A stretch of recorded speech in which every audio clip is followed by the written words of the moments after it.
हरियाणा चौपाल में आपका स्वागत है और मैं हूं आपके साथ लोकेश लकी जगवानी। खबरों की शुरुआत विस्तार के साथ। टोक्यो ओलंपिक में हरियाणा का नाम बुलंद हो गया।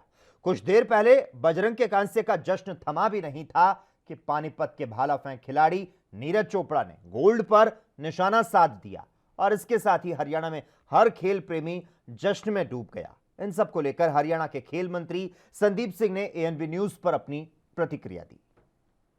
इस समय संदीप सिंह मौजूद हैं, उनसे हम जानेंगे कि किस तरह का उत्साह हरियाणा में है और किस तरह से इन खिलाड़ियों का वेलकम किया जाएगा।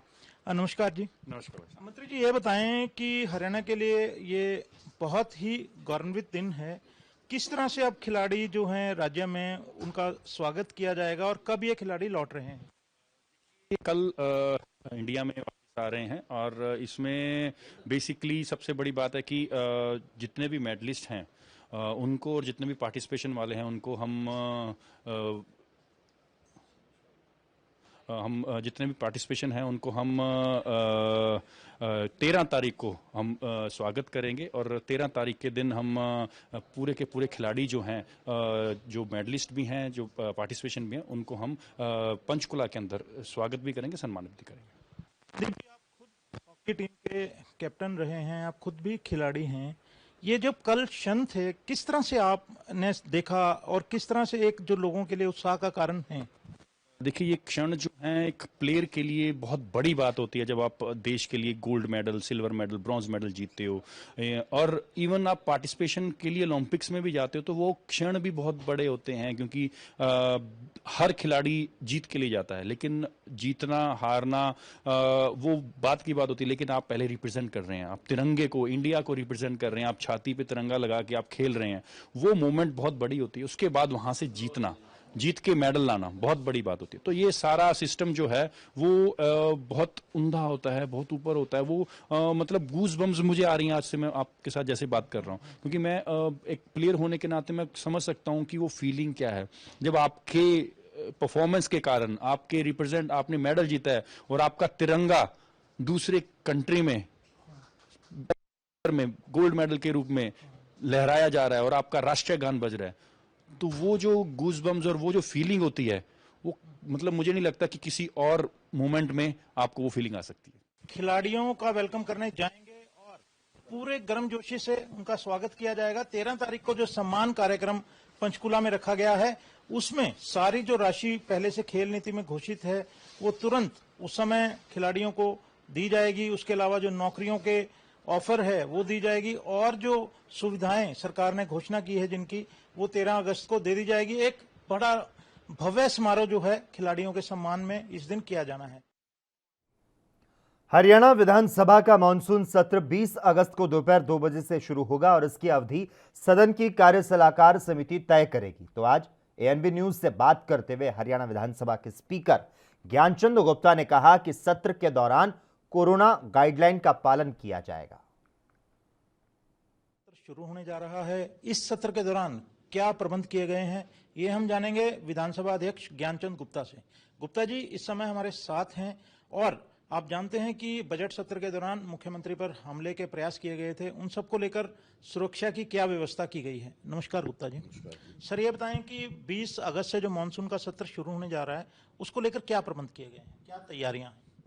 देखिए, 20 अगस्त को दोपहर 2 बजे मानसून सत्र जो है वो शुरू होने जा रहा है। सत्र की दृष्टि से क्योंकि अभी कोविड ख़त्म नहीं हुआ है, इसलिए कोविड की सभी जो प्रिकॉशंस हैं, जो कोविड के प्रोटोकॉल्स हैं, उन सभी प्रोटोकॉल्स का हम इस सत्र के दौरान ध्यान रखेंगे। जिस प्रकार हमने पिछली बार भी कोविड काल के अंदर भी सभी प्रोटोकॉल्स का ध्यान रखते हुए जो विधानसभा के भवन में अंदर सिटिंग अरेंजमेंट है विधानसभा के हॉल में, वो सोशल डिस्टेंसिंग के साथ किया है, यानी 2 गज की दूरी के हिसाब से। इससे पहले एक बेंच पर एक हमारे माननीय विधायक बैठते थे, लेकिन 2 बैठते थे, अब एक बेंच पर एक ही विधायक जो है वो बैठेगा।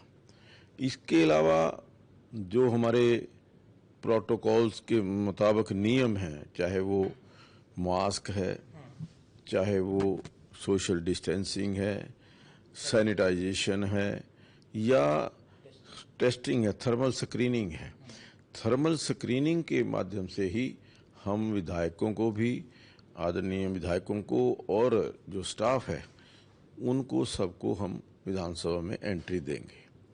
ये बताएं कि बजट सत्र के दौरान जिस तरह से मुख्यमंत्री पर हमले का प्रयास किया गया, आप लोगों ने एफआईआर भी दर्ज करवाई थी, तो इस सत्र में ऐसा ना कोई घटना दोबारा घटे, सुरक्षा व्यवस्था की क्या प्रबंध किए जा रहे हैं?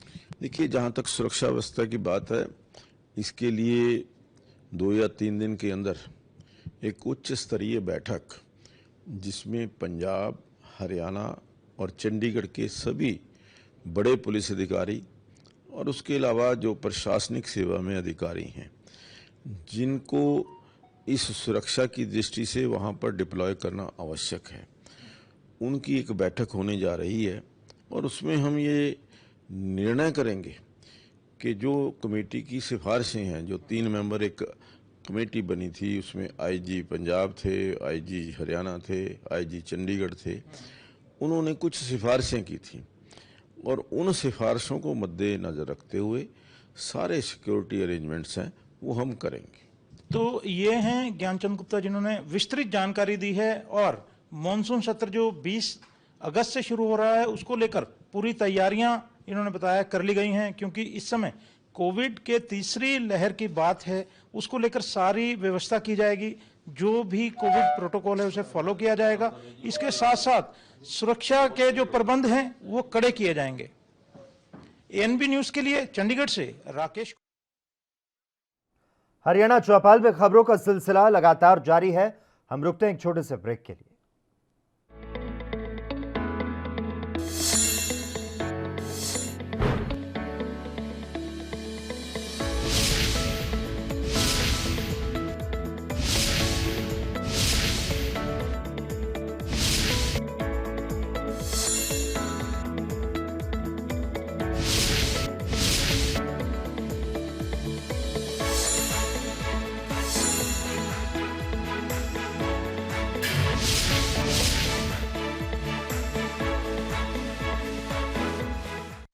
ब्रेक के बाद एक बार फिर से आपका स्वागत है। हरियाणा पुलिस में कांस्टेबल भर्ती परीक्षा 2021 रद्द कर दी गई है।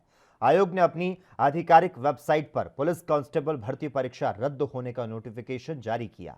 हालांकि आयोग ने पेपर कैंसिल करने के कारणों की जानकारी जो है वो नहीं बताई, लेकिन कांग्रेस पार्टी इसे पेपर लीक का मामला बताकर खट्टर सरकार पर निशाना साध रही है। कांग्रेस पार्टी के वरिष्ठ नेता रणदीप सुरजेवाला ने खट्टर सरकार को खर्ची और पर्ची की सरकार कह दिया। उन्होंने ट्वीट करते हुए कहा कि 7 अगस्त को सुबह और शाम की पुलिस कांस्टेबल भर्ती परीक्षा रद्द, 8 अगस्त की दोनों परीक्षाएं रद्द। खट्टर सरकार सही मायनों में खर्ची और पर्ची सरकार है। पेपर लीक माफिया हावी है और सत्ताधारी सफेद पोश चुप।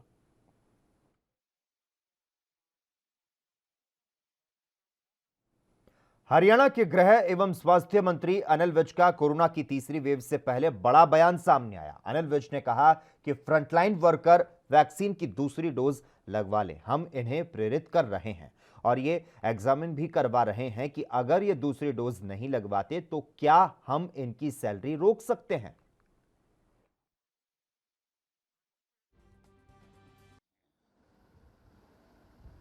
कि जो हेल्थ वर्कर्स हैं और कोरोना वॉरियर्स हैं, जो फ्रंट लाइन पे खड़े होकर लड़ते हैं, अगर कोरोना की थर्ड वेव आती है तो उन सब की प्रोटेक्शन हो जाए। वो दोनों डोजेस वैक्सीन की लगवा लें।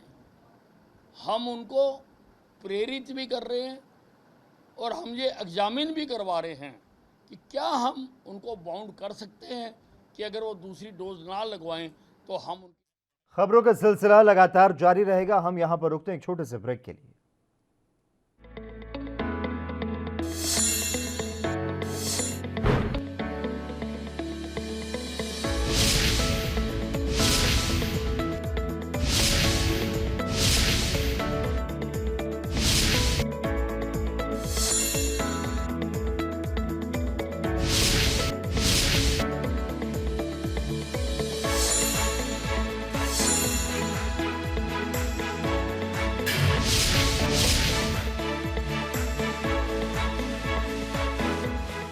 ब्रेक के बाद एक बार फिर से आपका स्वागत है। हरियाणा के रोहतक में बीजेपी कार्यकर्ताओं ने आज महम में तिरंगा यात्रा निकाली।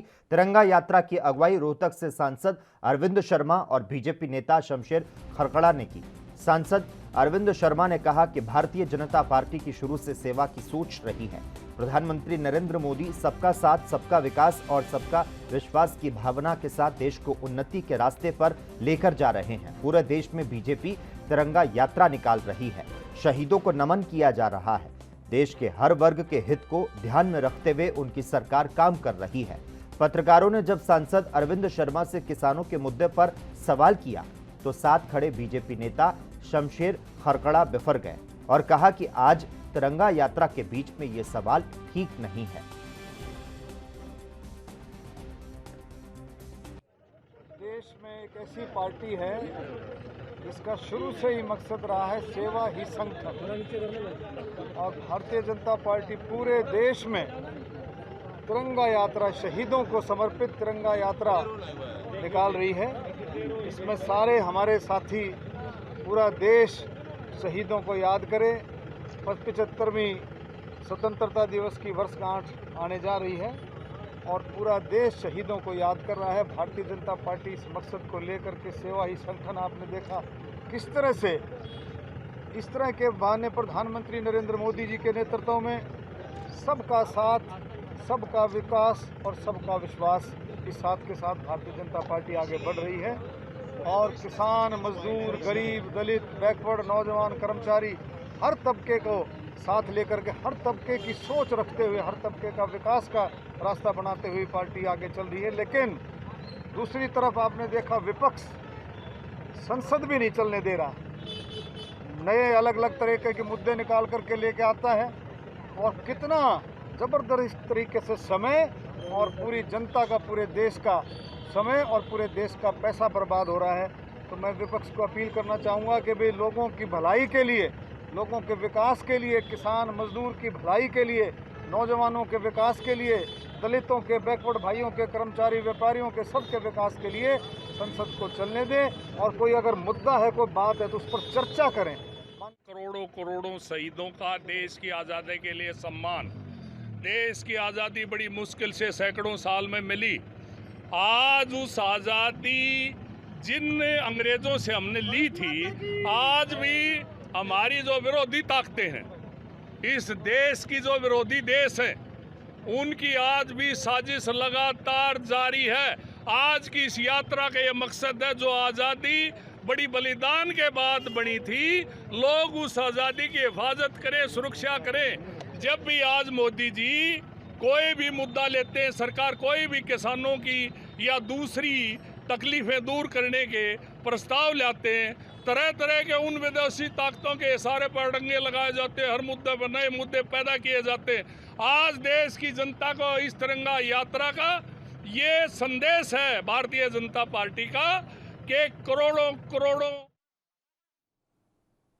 खबरों का सिलसिला लगातार जारी रहेगा। हम यहां पर रुकते हैं एक छोटे से ब्रेक के लिए, जल्द हाजिर होते हैं।